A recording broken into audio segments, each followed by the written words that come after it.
Okay, now I will start.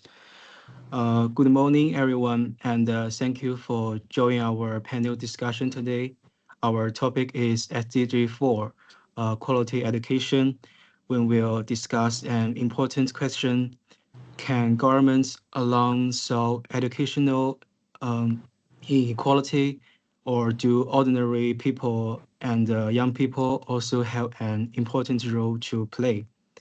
According to 2023 Digital Inclusion Report, education inequality is influenced by many factors, including policies, funding, social systems, and access to technology. Governments are clearly important, but some problems are too complex to be solved by policies alone. Today, our four panelists will explore this issue from different perspectives. Uh, Panelist one will share real examples of education inequalities around the world, and panelist two will discuss how differences in regional developments after educational opportunities.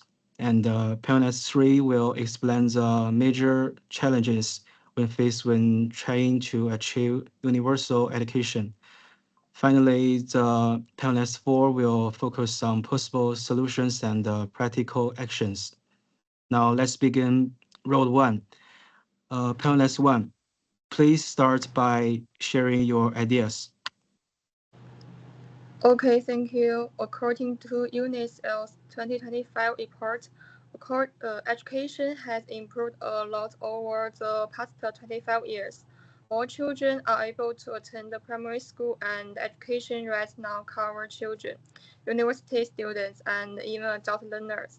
However, there are still several serious problems. First, force many refugees children to leave school. Second, poor families may not have phones, laptops, or internet access for online learning. Third, some old laws still fail to protect disabled students and monitor groups. So, while policies are very important, they cannot reach every child. We also need support from society to make sure everyone has the chance to learn.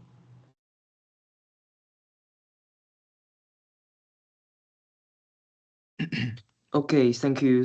My topics focus on how regional development affect educations. Research such as PISA and SACME shows that the economic strength of a regions all has a big impact on its schools.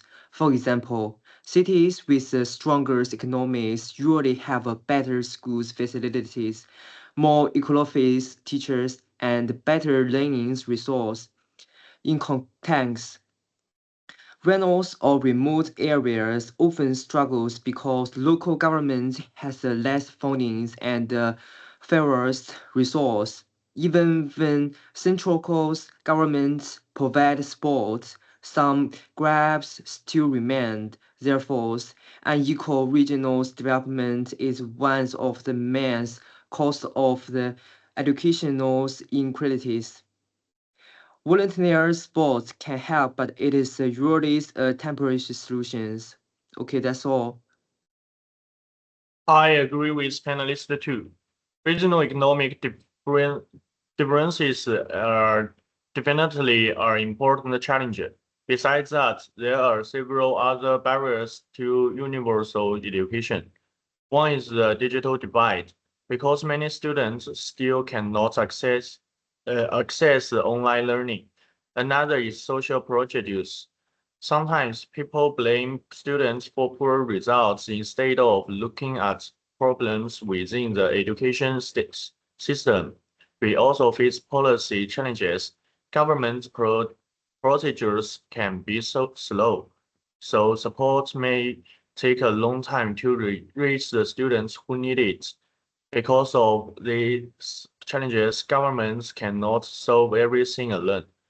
Communities our young people also have an important role to play.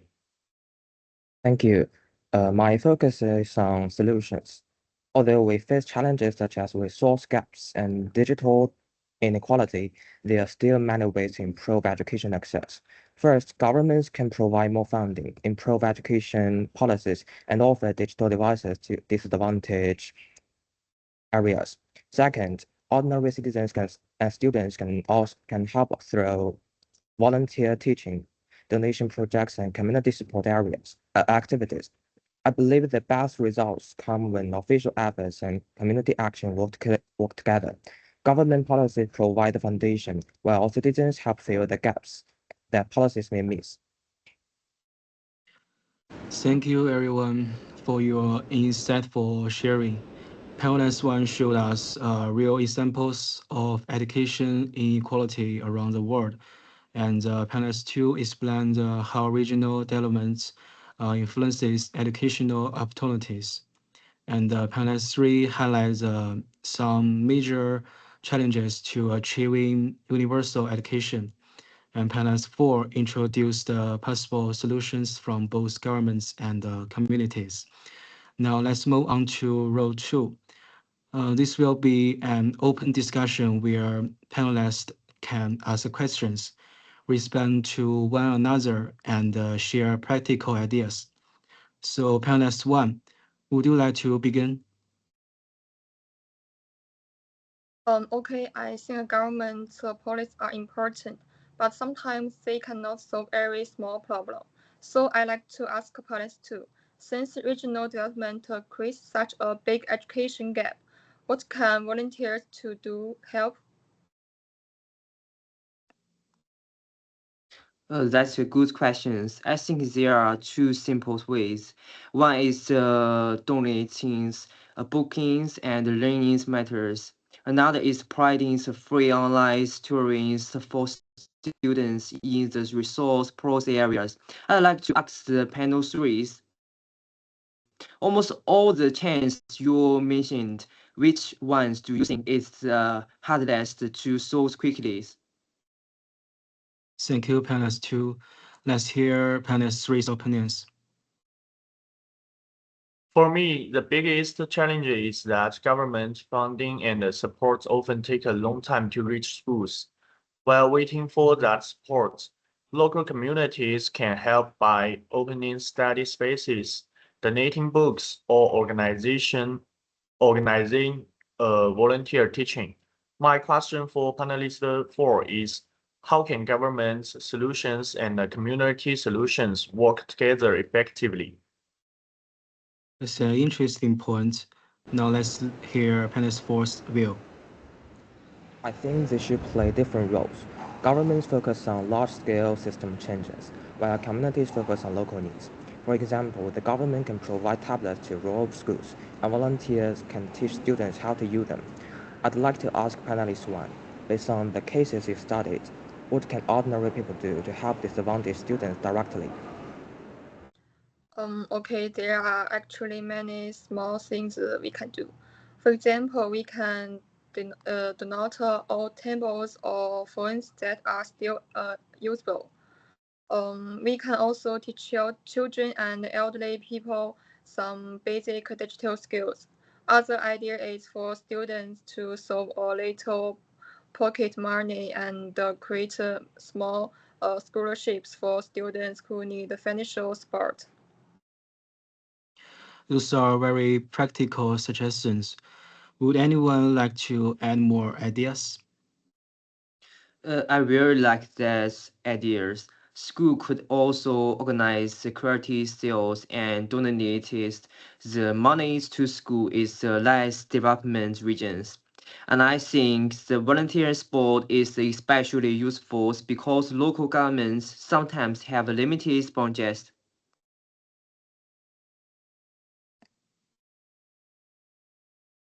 Giovanni, can anyone? Panelist 3, your mic. Oh, I agree. Young people can also join volunteer teaching programs during school holidays. Besides helping students learn, these activities can also reduce stereotype about poor students, which is one of the challenges I mentioned earlier. That's true. We should also speak up when we hear unfair comments about disadvantaged students. Overall, I think we all agree that government policies are the foundation. The only difference is that panelist 1 and I believe community action is just as important in filling policy gaps. Meanwhile, panelist 2 and panelist 3 believe community support should mainly complement long-term government efforts. Thank you to all our panelists for sharing your ideas today. To summarize, we all agree that quality education is important for both individuals and society. Our discussion shows that educational inequality is caused by many factors, such as regional development gaps, limited resources, the digital divide, and social prejudice. And we also agree that governments play a key role by providing funding, policies, and long-term support.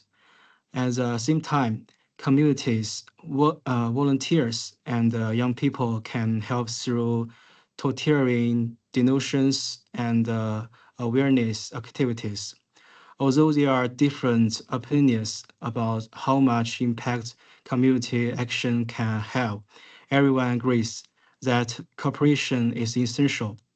Quality education cannot be achieved by governments alone. It requires support from society and individuals as well. Thank you, everyone, for listening and have a great day. Thanks. That's all. Okay, thank you, Group 4, for the panel discussion. After this, please upload the recording to YouTube and submit the YouTube link to UKM Folio, okay? Okay. Okay. All Thank you, right, thank Professor. you. Goodbye. Thank Enjoy your you. day. Goodbye, Goodbye. Professor. Goodbye.